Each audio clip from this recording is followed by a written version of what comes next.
20 ಲಕ್ಷ ರೂಪಾಯಿ ಲಂಚ ಸ್ವೀಕರಿಸುತ್ತಿದ್ದ ವಾಣಿಜ್ಯ ತೆರಿಗೆ ಅಧಿಕಾರಿ ಲೋಕಾಯುಕ್ತ ಬಲೆಗೆ. ಸರಕು ಸಾಗಣೆಗೆ ಅನ್ಯಾಯವಾಗಿ ಅನುಮತಿ ನೀಡುವುದಾಗಿ 20 ಲಕ್ಷ ರೂಪಾಯಿ ಲಂಚ ಸ್ವೀಕರಿಸುತ್ತಿದ್ದ ವಾಣಿಜ್ಯ ತೆರಿಗೆ ಇಲಾಖೆಯ ಮೇಲ್ವಿಚಾರಕರೊಬ್ಬರು ಲೋಕಾಯುಕ್ತ ಪೊಲೀಸರ ಬಲೆಗೆ ಬಿದ್ದಿದ್ದಾರೆ.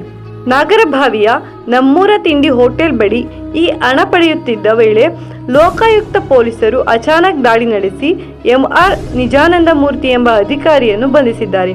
ಖಾಸಗಿ ವ್ಯಕ್ತಿ ಮನೋಜ್ ಅವರಿಂದ ಲಂಚ ಪಡೆಯುತ್ತಿರುವ ಸಮಯದಲ್ಲಿ ಈ ಕಾರ್ಯಾಚರಣೆ ಜರುಗಿದೆ.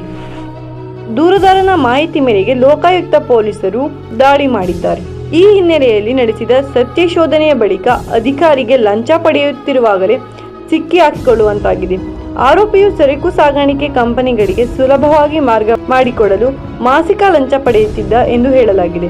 ದೆಹಲಿಯ ಪಾನ್ ಮಸಾಲ ಮತ್ತು ಇತರ ಸರಕುಗಳನ್ನು ಬೆಂಗಳೂರು ಗ್ರಾಮಾಂತರ ಜಿಲ್ಲೆಯ ಹೆದ್ದಾರಿ ಮಾರ್ಗವಾಗಿ ಕಾನೂನಿನ ಭೀತಿಯಿಂದ ದೂರವಾಗಿ ಸಾಗಿಸಲು ಅನುಕೂಲತೆ ನೀಡುತ್ತಿದ್ದ ಎನ್ನಲಾಗಿದೆ.